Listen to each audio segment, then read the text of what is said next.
This week on Houston Newsmakers, taking on the Firth Ward cancer cluster. For years, it's been the source of concern about the health of residents impacted by the presence of chemicals in the soil. A summit this past week was designed to gather information and call for specific action. Houston City Council member Dr. Letitia Plummer is here to talk about it. The FBI wants you to be on the lookout for scammers, especially those preying on senior citizens. The assistant FBI agent in charge of white-collar crime is here with an example of how even you can be scammed if you're not careful. And the Boy Scouts of America want you to know that they are in business and looking for continued growth in the weeks, months, and years ahead.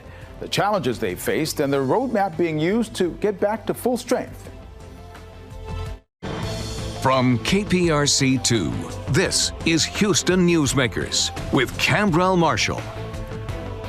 Well, for years, the residents in the Kashmir Gardens area of the Firth Ward knew something was wrong. People in the community were dying early. Cancer and other ailments were taking lives too soon. The suspicion that it had something to do with the nearby Union Pacific rail yards. Well, those suspicions were verified after several carcinogenic chemicals were found in the soil. And now for years, the effort has been to find out a way to make things right. But how?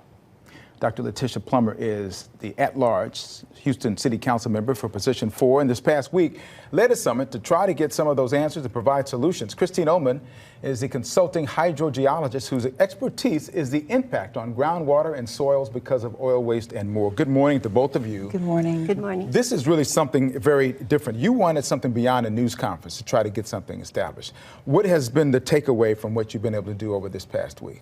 So it was really important for three things to happen. One, the world needs to be reminded of what was happening in Firth Ward, so they're not forgotten. Number two, it was important for our partners to come in front of people and let them know what is going on from an expert perspective, so bringing the expert stakeholders. And then the most important part was making sure we heard the people.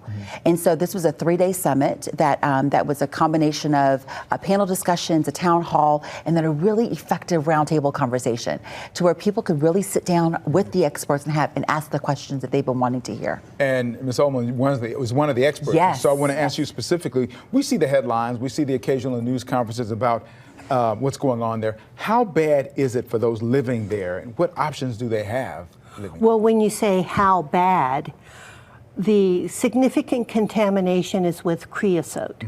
And what creosote does, because it's heavier than water, it seeps into the ground, sometimes moves horizontally, drops down. A huge plume of creosote went underneath the residential homes. And what the contamination exposure route is and was were toxic vapors evaporating off that plume, coming up to the land surface. Those are the chemical contaminants that have impacted the neighborhood. Is remediation an option in that sort of thing? It doesn't sound like it. It sounds like you have to take out everything. Well, you can't dig it up. What you can do is put in vapor extraction systems that you can put in under a home, or if building a new home, you can build an vapor extraction system underneath the foundation so that any vapors that would have otherwise gone into your bedroom, for example, would be expelled to the atmosphere in a safe manner. I'm guessing that people in the community, they hear that they've probably been hearing that for a while. Yes. But there's probably a lot of concern about, well, why am I going to continue to live here? What kind of feedback did you get from the community members? So honestly, they want to live there. So as you know, Khambrel, I mean, Firth Ward was the first place that anyone of color could even live. It is where we have legacy, and our homes have been built, and Wheatley High School is there. I mean, it's got so much deep history that's there. And so really a lot of the residents want to stay. Many of the stakeholders are saying that moving and relocation is something that should be on the table. And obviously we want people to do what they want to do. But you know, as Kristen said, there's an opportunity to clean up that site in a good enough way to where people can stay there safely. The creosote is the main problem, but the other issues we see are the other environmental injustices that happen. And this is a lot with TCEQ. Senator Miles is working on this, you know, he just put a Senate Bill 178 in place because we're putting multiple issues there. Metal factories, cement batch plants. It's culmination, right? The creosote is the main problem that we're seeing, and it's been there for decades. So Do you think that people have, in that community, they've been feeling like their concerns have been addressed, or are they feeling frustrated? They're frustrated. They're tired of the meetings. They're tired of continuing to hear people come into their areas. They want, not only do they want to be made whole right now, but they want historical restoration, right? Because they've lost family members and grandmas and grandpas and aunties and uncles that have been lost to cancer. So my question for you is it inevitable if people live in that environment that they will ultimately get sick based upon what you know about those chemicals there? Well, I can't really respond to that other than to say that the nature of creosote is that with time and after all the vapors, the toxic vapors, evaporate, the creosote changes into a consistency similar to peanut butter.